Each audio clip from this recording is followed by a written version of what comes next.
Olá, eu sou o Pedro Buxo Rimendes e este é o podcast Ambição para Portugal.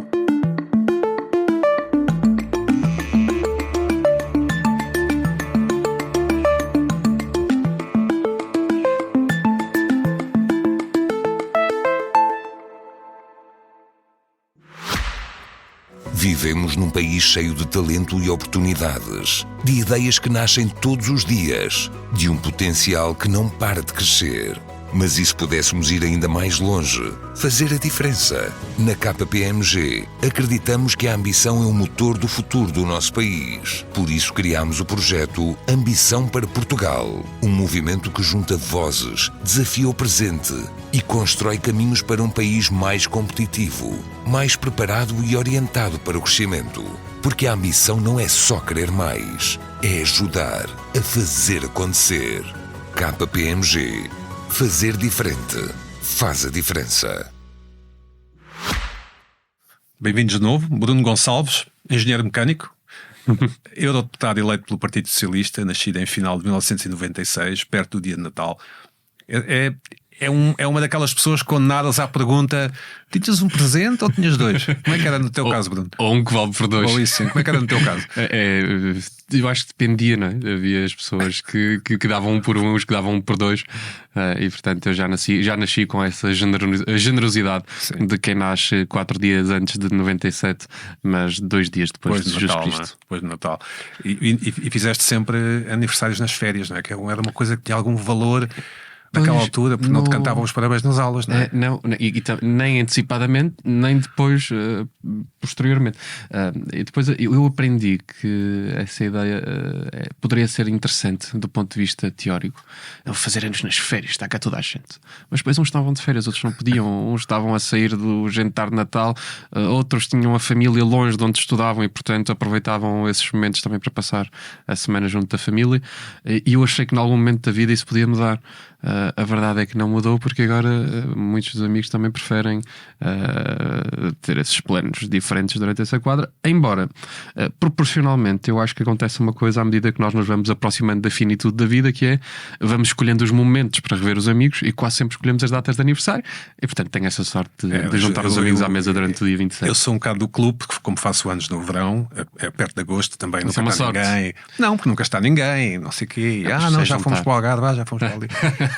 Pronto, é assim. Mas eu acho que é planear com antecedência, um ano antes, e dizer que todos os aniversários serão o grande evento. Tem cá estar, sim. Mas é uma coisa, eu acho um pouco portuguesa, esta coisa dos aniversários, em que nós atribuímos uma espécie de cotação a qual é que é a melhor data ou não. Enfim, a melhor data é aquela em que conseguimos reunir mais pessoas, não é? Essa é a frase de um eurodeputado responsável. Não, eu acho que é mesmo, porque, aliás, uma pessoa que é momentaneamente eurodeputado e que está a ser adotado, não é? Está a ser, se vê neste momento como adotado. Tem ainda mais isso, porque nós, como temos o tempo já muito, muito contado, valorizamos ainda mais o momento que podemos estar com as pessoas. Eu conheci uma pessoa que fazia anos a 29 de Fevereiro, portanto 4 vezes, como é que é? De 4 em 4 o Presidente anos. do Governo de Espanha faz anos a 29 de Fevereiro. Isso não sabia. E, O portanto, Sánchez. Exatamente. Não sabia. E, portanto, já que ele é tão especial, se calhar. Bom, e esta pessoa... ter um quarto da idade. Esta pessoa, nós achávamos o máximo, mas esta pessoa não achava assim tanta graça, porque depois... Mas como é que eles fazem, não é? Isso, se era no 27, não, se era no 28, se era no dia 1. Bom, Bruno, tu para todos os efeitos, pertences... à geração Z, não é? Por um ano ou coisa assim. Ainda não. Sim, 96 eu sou milênio. Mas não é. Só ali regime transitório. Estás quase. Os astros estavam quase a alinhar-se. Exato. A pergunta que eu te faço, porque do ponto de vista de quem é mais velho, como é o meu caso, já muita coisa aconteceu no nosso país em 1996, final de 96, quando tu nasces. E a minha pergunta é, quando eras garoto, esperavas que o país em 2026 estivesse assim? E o assim podes definir como quiseres. Bem, então começando como uma refeição inversa e cumprimentando os nossos espectadores e o Pedro, agradecer-lhe também pelo convite. Eu não tenho uma memória de 96 e portanto são todas fabricadas e artificiais. Provavelmente em 2002, 2000 e alguma coisa, portanto ali nos 5, 6 anos, quando nós começamos a formar memórias mais intensas, eu via um país muito diferente. A minha realidade é de um jovem que nascido em 96, que nasceu em Braga e que fez em Braga toda a sua vida até aos 20 anos. Portanto, à volta de toda a minha formação foi em Braga. Tive depois várias participações mais tarde que me obrigavam a vir a Lisboa, porque era obrigação, uma coisa que eu nunca achei que fosse uma realidade na minha vida. Mas esse era um país totalmente diferente. Nós estamos a falar de um país, e é isto que às vezes me custa, que é, e se calhar vamos analisar isso mais tarde, mas esta geração, já nos era dito que seríamos a melhor geração de sempre. E, portanto, havia uma pressão enorme para concluir o ensino superior. A minha geração era muito até pressionada, eu acho, não só a ter boas notas, mas como a fazer tudo muito rápido. E, portanto, se nós fizéssemos tudo muito rápido, se tivéssemos as notas mais rápido, se fizéssemos mais disciplinas, depois tivéssemos mais cadeiras, se fizéssemos melhor curso, se tudo isto fosse feito de uma forma muito rápida, Bolonha depois até vem ajudar, não é? Portanto, encurtou o nível da duração de formação, nós teríamos todos um grande futuro. E, portanto, este era o país que os mais jovens viviam. O país que os mais velhos viviam já era uma coisa diferente. Porque esta era a primeira geração que tinha podido, com muito trabalho, com muito suor, sair de casa dos pais e significar ter uma vida melhor. Essa foi a geração dos meus pais. Que, vindo de um país que era uma absoluta miséria. O Portugal pré-70, o Portugal pré-80, é um Portugal de miséria, se nós hoje compararmos. Quisermos compará-lo com os seus congéneres europeus e até com os países que hoje dizemos que estão à nossa frente, mas que na verdade a maior parte não está, que são os países de leste. Esse Portugal miserável era um Portugal do anterior, assim, da geração dos meus avós, em que sair de casa dos pais significava muito provavelmente, em quase todas as freguesias deste país, sair de uma freguesia e ir para a freguesia limítrofe. E se não fosse essa, era nos períodos das grandes guerras ou no período da guerra colonial, sair deste país e ir para outro país para fugir à guerra. E, portanto, essas pessoas não tiveram a oportunidade de sair de casa dos pais e ter uma vida muito melhor. Tiveram uma vida melhorzinha, mais remediada. Então essa geração dos meus pais, eu acho que essa geração dos anos nascida em 50, 60, 70, conseguiu viver a sua parte de emancipação da vida cedo. Aos 20 anos poderiam ter uma casa. Entre os 20 e os 30 já tinham experimentado 1 ou 2 ou 3 empregos, mas todos com uma valorização salarial muito significativa, e se não pudessem comprar uma casa em Lisboa ou no Porto, poderiam comprá-la em Braga, em Viseu, em Aveiro, em Coimbra, no Algarve, nas regiões autónomas. E eu acho que houve um momento que isso mudou. E esse momento foi na última década. Portanto, a expectativa que eu tinha de país era a expectativa que eu via nos meus pais. Uma expectativa de uma vida muito melhor. E muito melhor do ponto de vista até relativo. E eu acho que esta expressão fica muito na cabeça, agora que a relembro, que é o salto geracional. Porque eu acho que nós olhamos sempre, a nossa vida tem tanto de razão como de emoção. E eu acho que nós olhamos sempre para os nossos pais, assim é o meu caso, como referências, e tentamos compará-los com os pais deles. E portanto eu tinha sempre esta ideia na minha cabeça, que é o salto geracional de qualidade de vida do meu pai para o meu avô é no mínimo aquilo que eu quero fazer. Porque isso significa que eu trabalhei, significa que eu fui esforçado e significa que eu contribuí para mim, para a minha família e para o meu país. E eu, portanto, acho que o grande otimismo que eu ainda tenho perante o país, ainda assim, era provavelmente ainda maior. A expectativa, o sonho era maior. Quando tu te fazes adulto, a Europa vive um período de não crescimento, vamos chamar assim, ou de crescimento débil, anémico, seja qual for a palavra, pelo menos comparado então com os anos 90. Minha Nossa Senhora, quando é que começas a ter consciência de que se calhar o bilhete da lotaria não tinha aquela consequência que muita gente achava, ou seja, fizeste o curso, fizeste o mestrado e depois às tantas... Se calhar era mesmo isso, era um bilhete da lotaria. E provavelmente até era de Santa Casa. Sim. Porque a probabilidade de não sair nada era superior à probabilidade de sair, e a probabilidade de sair alguma coisa quase que nos levava a sair um prémio menor àquilo que apostamos. Mas quando é que... Não, eu acho que isso é mais tarde, obviamente. Vejamos o seguinte, do ponto de vista da proteção, seja do Estado, seja familiar, a minha geração tem uma proteção muito maior. Tem uma proteção maior porque a maior parte dos pais consegue ajudar os filhos, se não totalmente, parcialmente, a concluir os estudos, e a proteção do Estado é também maior porque o Estado investiu de um ponto de vista, quando eu digo o Estado, não são só os governos obviamente são determinantes para a execução de políticas públicas e para o seu planeamento, mas o Estado todo contribuiu. A geração dos meus avós e dos meus pais contribuiu do ponto de vista daquilo que é o financiamento do Estado, da tributação dos seus salários, dos seus rendimentos, para que o Estado tivesse investido em escola pública, em universidades públicas que eu frequentei. E, portanto, havia um grau de proteção maior, essa tal rede de proteção. O ser humano, aliás, o Homo sapiens sapiens é um dos animais, um dos seres vivos que mais precisa desta proteção, primeiro para se desenvolver enquanto saudável e depois para se desenvolver enquanto ser social e economicamente viável. E aqui em Portugal isso deve andar à volta dos 20 anos.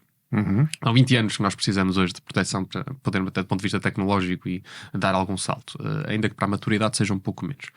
O problema da Europa foi outro, do meu ponto de vista. Acho que a proteção esteve bem. Eu prefiro muito mais viver num continente europeu onde esta proteção existe, onde existe um enquadramento familiar e até de respeito pelo outro. Ou seja, temos a nossa liberdade individual, é provavelmente o valor que eu mais prezo da liberdade, mas há um sentido de preocupação com o outro. Não há um sentido de cada um por si. E, portanto, nós sentimos-nos em casa. Acho que a Europa se esqueceu foi da outra parte. E aí sim, é a parte do crescimento. Porque a Europa abdicou totalmente, achou que... Nós temos de entender qual é o trauma deste continente. Este é um continente traumatizado por duas coisas: fascismo e comunismo.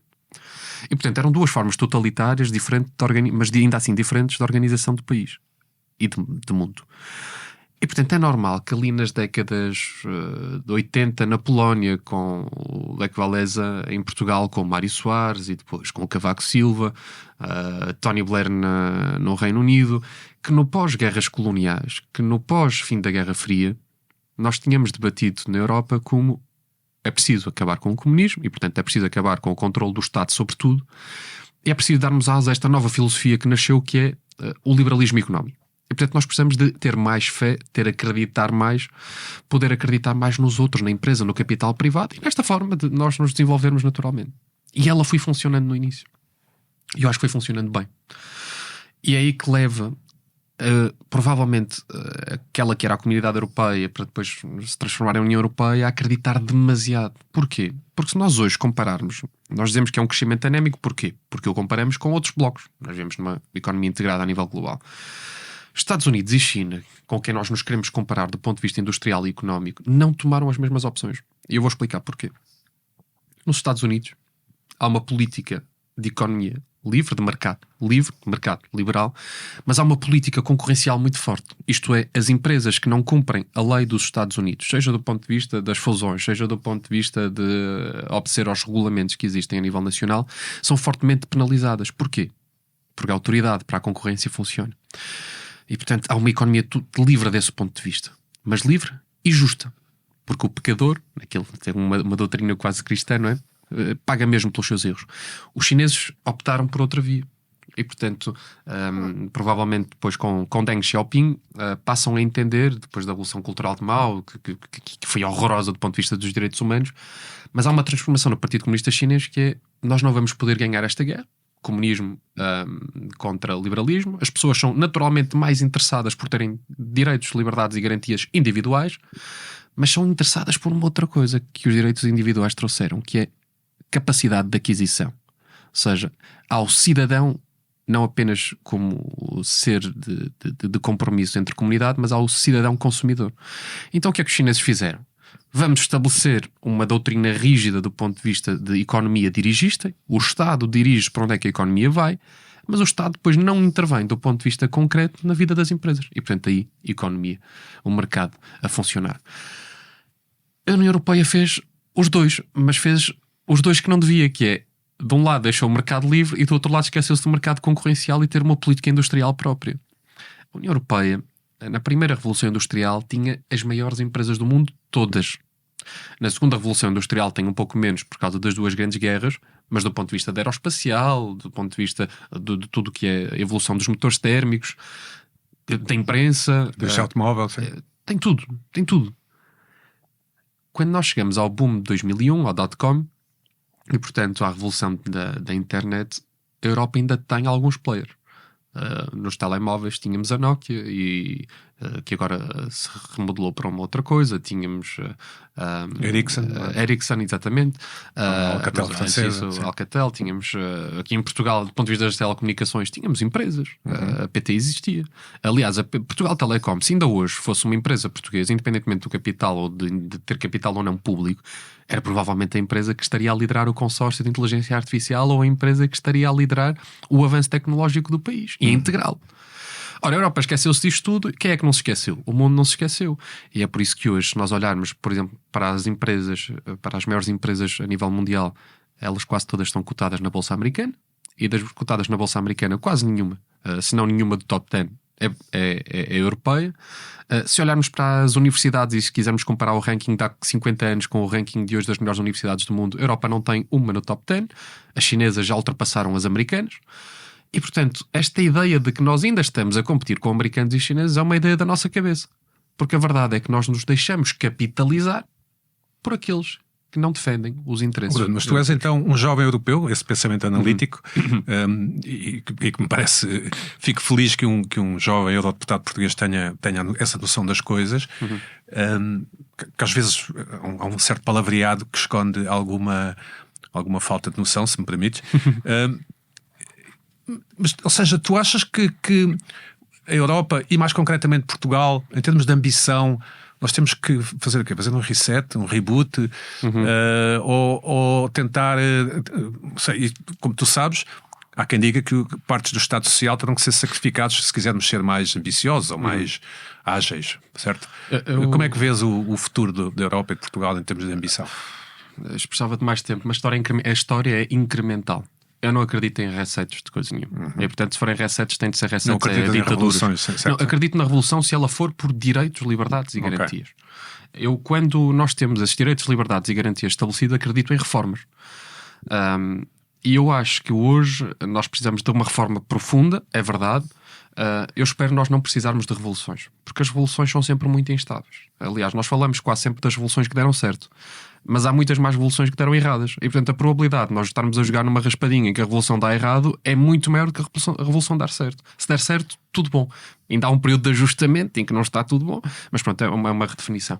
O que é que eu acho? Nós podemos ir à história Agora tem-se recuperado muita tese, antes de ir ao Estado Social, de que Portugal já foi grande e que Portugal era um país maravilhoso. E se nós começarmos dos primeiros fóruns portugueses, se formos à minha região e ao Minho, ao estabelecimento das primeiras regiões romanas, o convento dos Bracarense, depois a forma como, passado 400 anos, com os fóruns manuelinos, nós começamos a cadastrar todo o país. Mas até neste momento, portanto, estamos a falar do momento designado como o momento dos descobrimentos portugueses. É verdade, a coroa portuguesa tinha mais recursos do que alguma vez tinha tido. Mas o povo português não tinha.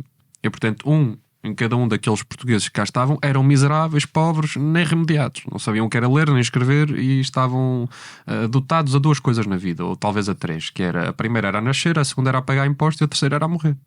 E podiam morrer do ponto de vista até da saúde, das formas mais hediondas possíveis. Foi apenas e só no pós-25 de Abril que nós dissemos pela primeira vez: a riqueza de Portugal, seja ela maior ou menor, é para todos. Até esse momento, até na Primeira República, isso não tinha acontecido. E, portanto, eu não acredito que nós precisamos de eliminar a nossa história. Eu acho que é exatamente o contrário. Eu sou orgulhosamente português. Sou mesmo orgulhosamente português. Porque nasci num país com quase 900 anos de história. Aliás, na União Europeia, provavelmente só o reino da Dinamarca tem uma história mais profunda do que a nossa, ainda que interrupta. A nossa quase ininterrupta, porque nós gostamos de contar que a ocupação dos Filipos não interrompeu. Sobre o Estado Social, e para chegar à resposta em conclusão, eu não acredito nisso. Eu sou um social-democrata convicto. Eu acho que nós precisamos de olhar para o nosso tempo. E olhar para o nosso tempo. Não acreditas que é preciso sacrificar? Não acredito. Eu acho que o nosso problema não é de excesso de Estado Social. Eu acho que o nosso problema são vários, mas eu posso tentar elencá-los. Excesso de passividade perante as coisas. Há uma falta de disciplina e de rigor que é incrementada do passado, mas eu acho que esta geração pode mudar, espero mesmo, e estou confiante perante isso. Em segundo lugar, nós precisamos ser mesmo mais competitivos. Mas para sermos mais competitivos, nós precisamos ter um Estado que é colaborador, isto é, que integra o setor privado, que coloca os parceiros a falar uns com os outros, coloca as indústrias a perceberem quais são as ferramentas que já têm e onde é que podem evoluir, mas que é também dinamizador desses setores. Ontem eu li uma notícia a propósito dessa ideia, dessa fábula liberal dos Estados Unidos. Os Estados Unidos ontem declararam que iam investir 2 bilhões de dólares, 2 mil milhões de euros em quê? Em 5 empresas do setor Quantum, na IBM, na Global Foundries e mais 3 ou 4. Privadas, portanto. Privadas. Se em Portugal alguém se lembrasse, nem em Portugal, na União Europeia, alguém se lembrasse, primeiro não podemos, porque não podemos ceder os limites e não podemos entrar na política do mercado, é tudo um sofro, nós não podemos fazer nada. Se isto fosse feito, uns diziam que era subsídios, o mais à direita dizia lá estamos a subsidiar os empresários, e à esquerda também. A esquerda, com medo de intervenção do Estado ou da promoção do Estado da iniciativa privada, dizia: mas isto devia ser tudo público, porque não vamos investir dinheiro em privados quando podemos meter dinheiro em setor público. E a direita mais liberal dizia: mas bem, nem nos outros países isso faria, nos Estados Unidos isso não se faz. Ora, os Estados Unidos fazem precisamente isto. Porquê? Porque sabem, os franceses também fazem, aliás, são os únicos na União Europeia, que sabem que a política energética é uma política industrial, e hoje sabem, americanos e chineses, que a política tecnológica significa ter a garantia de que são os primeiros a desenvolver um conjunto de ferramentas económicas que darão, também do ponto de vista da competitividade, mais recursos para o país e para o povo. Portanto, eu acho que o problema em Portugal não está do lado daquilo que nós damos, até porque nós estamos a falar, até do ponto de vista de subsídios, do ponto de vista absoluto, de muito curtos à escala global e à escala... A minha ambição para Portugal é mesmo muito maior. Nós temos um país que é... Muitos dizem que é pequeno. Portugal é o terceiro maior país da União Europeia se nós contarmos com a Zona Económica Exclusiva. E se nós contarmos com a plataforma continental estendida que está em submissão desde 2008 ou 2007 nas Nações Unidas, Portugal é mesmo o maior país da União Europeia. Se nós falarmos do ponto de vista de território contínuo, eu já vou explicar porque é que eu falo do mar. Território contínuo, Portugal é já o maior país da União Europeia, porque a Dinamarca tem a Groenlândia, que não é um território contínuo, portanto há uma interrupção, e a França tem muitas ilhas, muito território intercontinental, que está bem longe. Portanto, isto é importante porquê? Porque num mundo de paz não há problemas, mas num mundo de guerra, que é o mundo para o qual nós nos precipitamos, é muito mais difícil defender o que está longe do que defender o que está perto. Certo. Portanto, há uma noção territorial. E porquê é que eu falo do mar? Porque eu tenho uma visão para Portugal que é hoje um pouco diferente da que era do passado. Eu acho que a esquerda, porque é onde eu me insiro em Portugal, a esquerda democrática, a social-democracia, tem de entender o desenvolvimento económico como a sua primeira, segunda, terceira, quarta, quinta bandeira. E eu vou dizer porquê. Porque... Não diria que isso traz melhor medida de condição de vida aos cidadãos, claro. Mas porque para a minha geração nós fizemos esse caminho bom. Em 25 de abril de 74, portanto, 74, um quarto da população portuguesa era analfabeta. 5%, 5 em cada 100, concluem o ensino superior. Tivemos vários governos, sobretudo do Partido Socialista, também foi o partido que mais governou, mas a opção política das pessoas a votarem no Partido Socialista e do Partido Socialista a explicar às pessoas que era isto necessário foi, aliás, eu lembro de um slogan de António Guterres a dizer: a minha paixão é a educação. Ou seja, nós entendemos de uma forma muito clara que nós tínhamos um déficit face ao resto da Europa, que era a falta de qualificação do povo. E fizemos isso extraordinariamente. Nós hoje temos engenheiros, doutores, filósofos, psicólogos, temos tudo ao nível dos melhores do mundo. É relativamente pouco tempo, não é? É muito pouco tempo do ponto de vista histórico. Nós já falamos aqui em 1100, 1500, estamos em 2026 e isto começou em 1990. E portanto foi numa geração que nós fizemos tudo bem. Ou se não tudo bem, quase tudo bem. Tanto é que eles são tão bons que eles depois são os melhores do mundo lá fora. São bem exportável, sim. É isso. E é aí que nós falhamos, eu acho. Porque nós não poderíamos... Isto não aconteceria nos Estados Unidos da América ou numa China. Nós, à medida em que tínhamos de ter a obrigação de educar, de formar e de qualificar as pessoas, nós tínhamos uma obrigação de lhes dar aqui uma vida melhor. Isso significa ter transformado o nosso tecido industrial. Ora, nós adormecemos à sombra da bananeira do ponto de vista da política industrial, acreditávamos que o mercado resolveria tudo, e hoje há diferenças que são óbvias. O nosso tecido empresarial continua a ser em Portugal constituído ultramaioritariamente por pequenas e médias empresas. A gestão em Portugal está muito longe dos parâmetros de profissionalização da gestão. Eu não estou a falar dos gestores, estou a falar da profissionalização da gestão. Está muito longe, tanto nas PMEs como em algumas empresas médias, daquilo que é o standard a nível europeu. Porquê? Porque nós chegamos muito atrasados a esse tipo de estruturação e de disciplina do ponto de vista organizacional. Mas eu acho que em cima disso nós somos uma grande potência adormecida por uma razão. É que pela primeira vez na história, provavelmente destes descobrimentos, há aqui uma coisa em Portugal que poucos países têm. que é uma extensão territorial que nos permite olhar para o mar como um asset, como um recurso económico. E porquê é que eu digo isto? Sem ser levado como os políticos que disseram isto nos últimos 20 anos de forma ridícula pelos espectadores.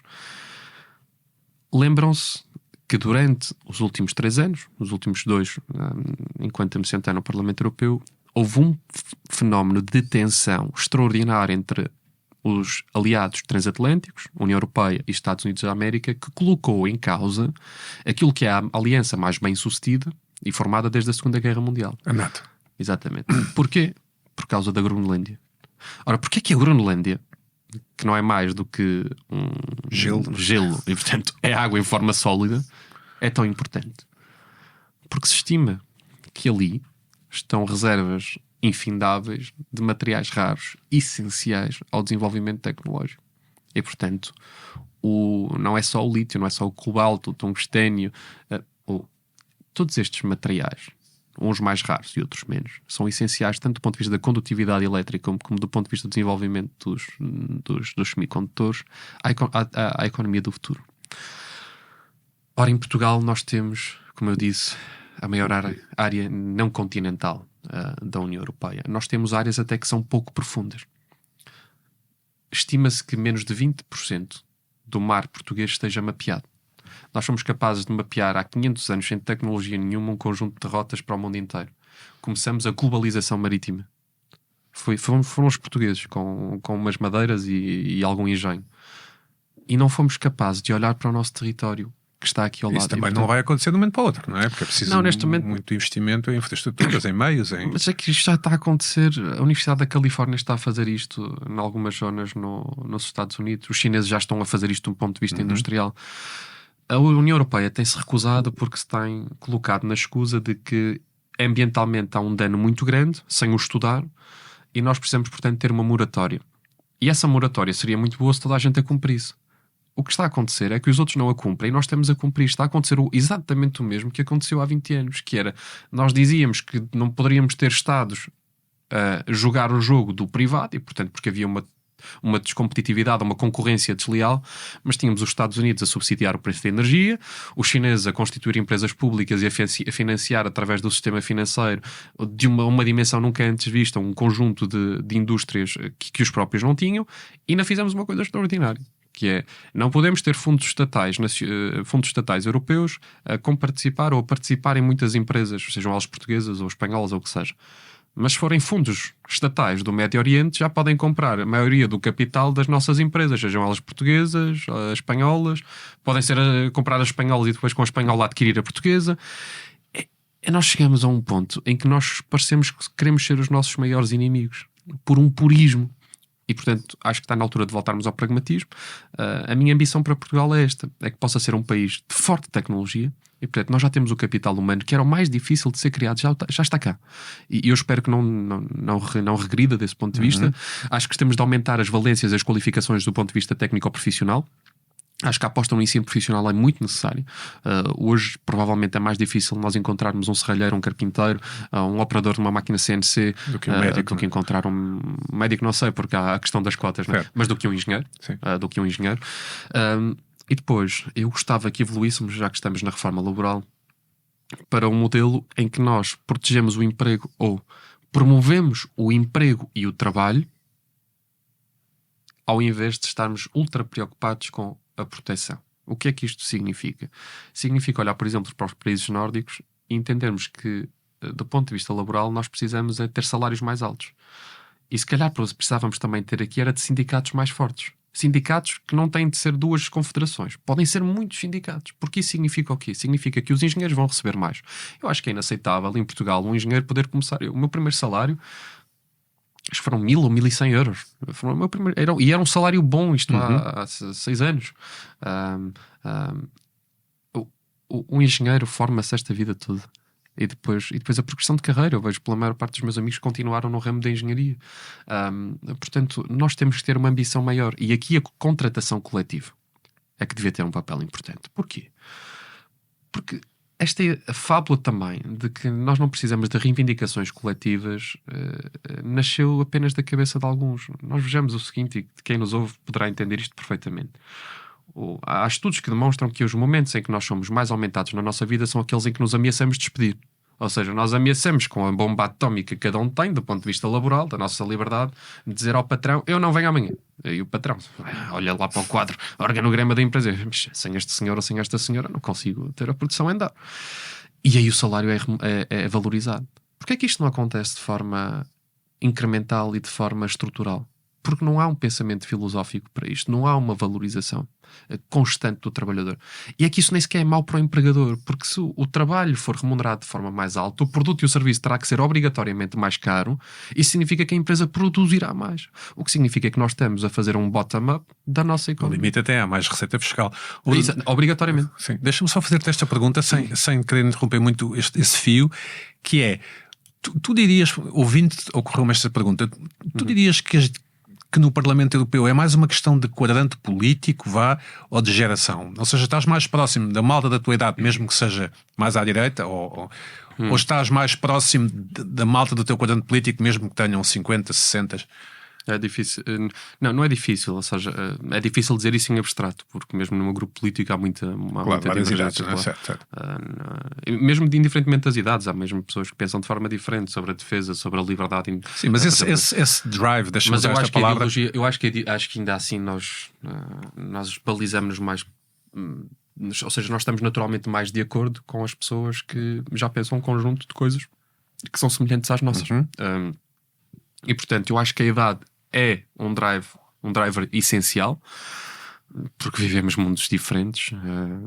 A minha geração ainda não nasceu habituada às redes sociais, mas, por exemplo, a geração seguinte, essa Gen Z, totalmente Gen Z, nasceu com o telemóvel na mão e, portanto, já sabe fazer o scroll desde os 4 anos. Eu já serão pessoas diferentes, necessariamente. São pessoas já muito, muito diferentes. Eu tive a oportunidade agora de fazer um périplo por várias escolas, tenho estado muitas vezes e eu noto isso. Tu criaste um movimento chamado Bora, não é? Exatamente, o movimento Bora. Nós, basicamente, é um movimento partidário, pegamos pessoas de diferentes ideologias. Porquê? Porque qual era a minha reflexão? Tenho uma reflexão que tenho comigo uma dúvida constante e posso já aqui, em primeira mão, partilhar com todos, que é: como é que se combate este fenómeno do populismo? É dizendo que não falamos com eles?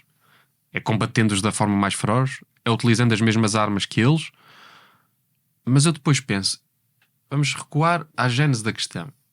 Qual é o objetivo do populismo? Eu acho que o objetivo do populismo é transformar o difícil em fácil e fazê-lo através da segregação. O que é que significa segregação? Nós evitarmos contacto com o diferente e, portanto, nós unirmos todos em caixinhas, em bolhas pequenas, até que temos um caldo tão grande. Já o Yuval Noah Harari explicava isto no Sapiens, que é o ser humano o Sapiens só ocupou o mundo todo, por isso é que nós somos a espécie mais bem-sucedida da história do planeta, por uma razão. Aqui o gossip, o mexerico, não é? Provocava em todas as tribos uma cisão. E, portanto, a tribo A deixava de ser A, passava a ser A e a B. E depois a B também... E fizemos isto da África até a Ásia, passando pela Europa. E eu cheguei à conclusão, não sei se ela é permanente, se ela é temporária. Eu também estou muito disposto à prática do erro. Eu gosto de errar para depois aprender. Mas eu cheguei à conclusão temporária de que, se o grande objetivo do populismo é segregar-nos, então nós temos a obrigação de dialogar.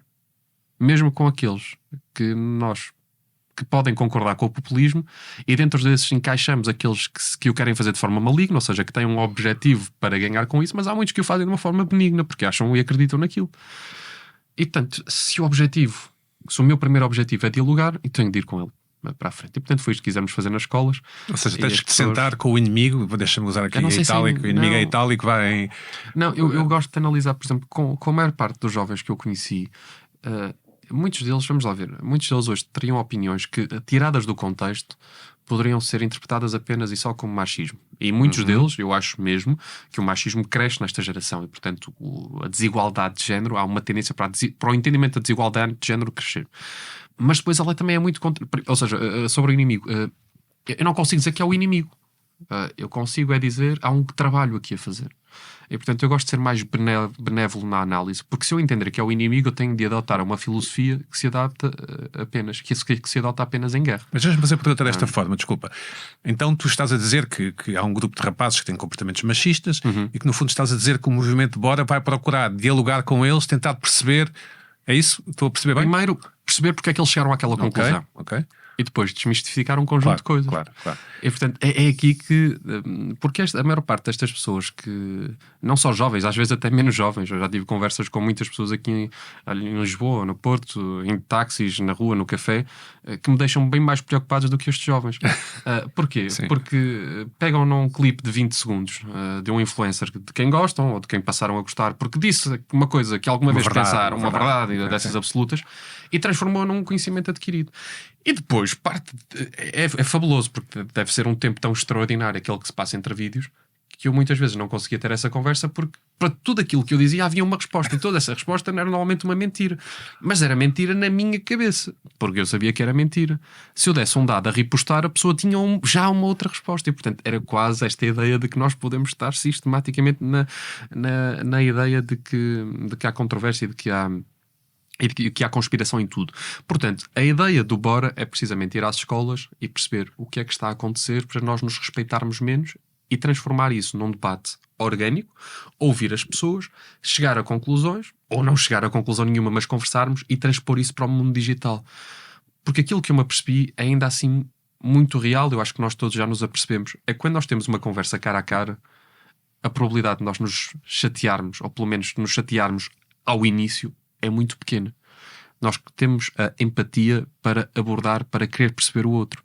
Nas redes sociais, o que tem acontecido é exatamente o oposto. Eu publico uma fotografia, ou o Pedro publica, ou alguém publica, e há lá um comentário logo contra. E se disser A, e se disser que gosta mais do panado frito, alguém vai dizer que o panado não pode ser frito. Tu apagas os comentários negativos? Não, eu só bloqueio não apago, eu bloqueio quem ou contas falsas, naturalmente falsas, ou insultos gratuitos, isso eu bloqueio. Os comentários negativos eu deixo lá, é feedback, para mim é feedback. E aliás, ainda tenho um hábito que é pior, que eu olho mais para os comentários negativos como qualquer pessoa, do que depois talvez seja comportamento humano. E tenho a tendência até a responder primeiro. Não, ao meu caro, não cometas o erro de responder. Não, mas o responder às vezes até para perceber. Eu fico, mas então, e porquê é que acha isso?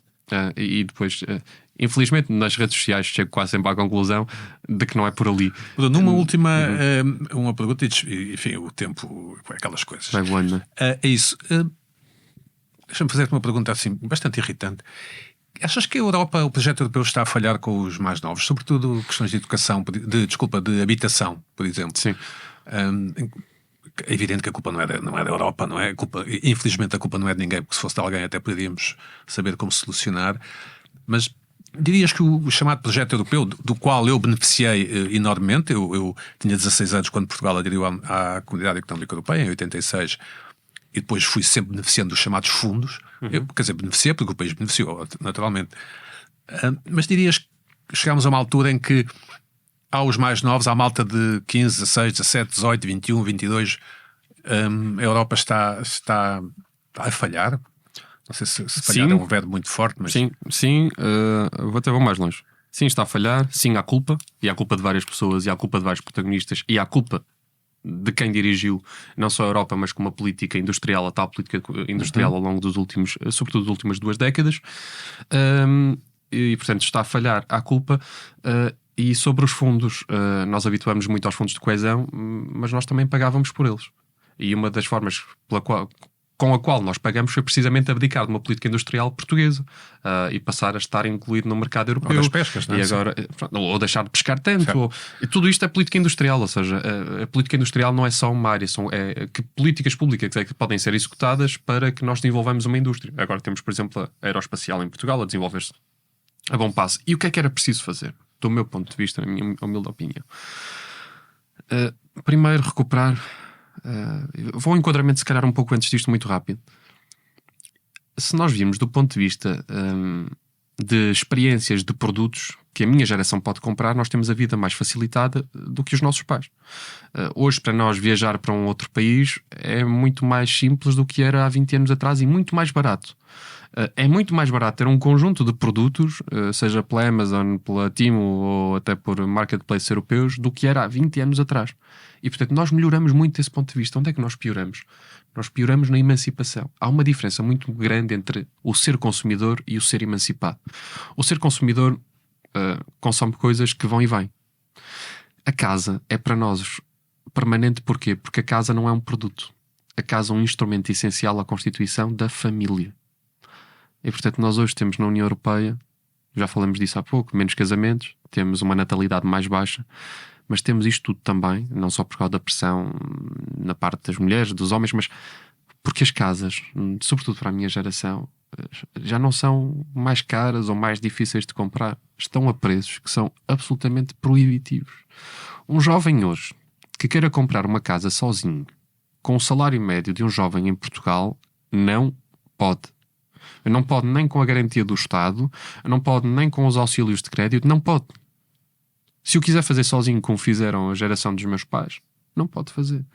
Porque é muito simples, as contas não... É fazer as contas. Nem uma garagem. É fazer as contas, porque, eu não sei, um T1 em Lisboa, é que sejam 200 ou 300 mil euros. Um T1 de 50 metros quadrados, com um salário de 1.000 euros, só um banco muito generoso. Mas eu acho que nem o Banco Master português faria uma coisa destas. E, portanto, nós estamos a falhar. E é aqui que eu acho que nós temos de... Eu acho que nós, resolvendo o problema da habitação, aliviamos mesmo muita da pressão sobre esta geração e resolvendo com políticas públicas essa questão, seja através do desenvolvimento do modelo industrial, da construção industrial, seja através do desenvolvimento... de parcerias público-privadas, mas sobretudo eu acho que em Portugal falta. Eu vivi 3 anos em Viena, fui secretário-geral da União Internacional de Juventudes Socialistas, estive pelo mundo todo. Em Viena, 1 em cada 2 casas é do Estado, e são casas normais, não são casas em bairros nem em guetos, são casas normalíssimas, são apartamentos. Para quê? Porque há uma política do Estado, e no caso da cidade de Viena, para que os mais jovens possam ter casa mais cedo, saiam de casa dos pais mais cedo, trabalhem mais cedo e tenham família mais cedo. Porque terem família mais cedo significa aumentar a natalidade, e o Estado ter no futuro trabalhadores mais cedo. Mais receita fiscal, não é?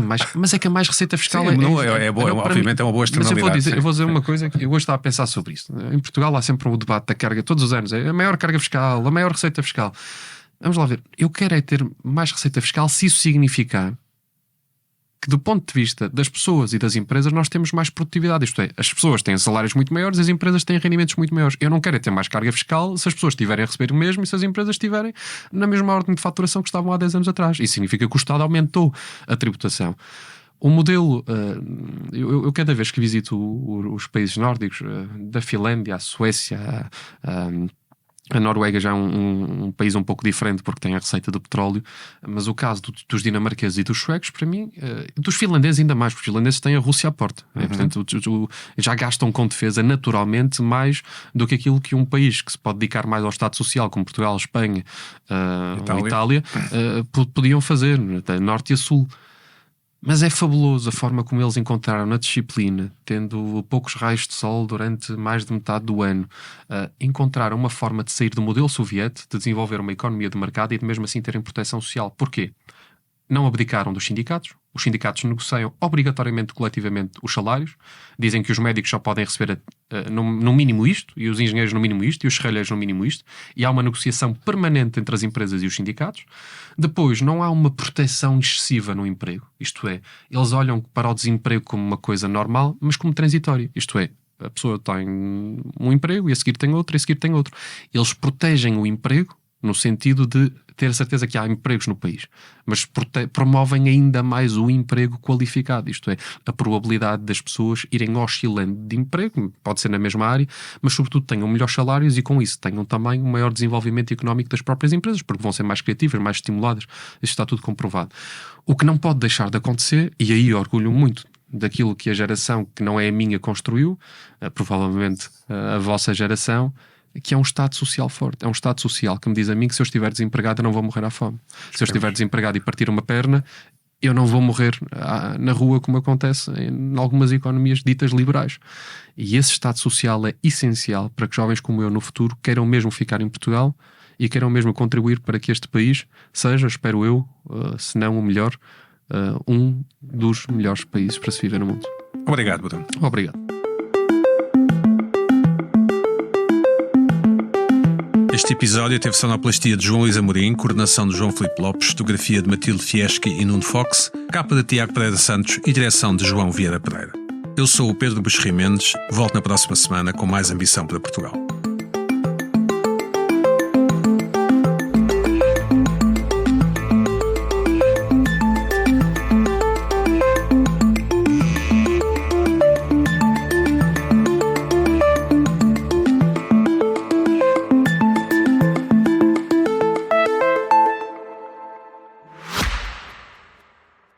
Vivemos num país cheio de talento e oportunidades, de ideias que nascem todos os dias, de um potencial que não para de crescer. Mas e se pudéssemos ir ainda mais longe?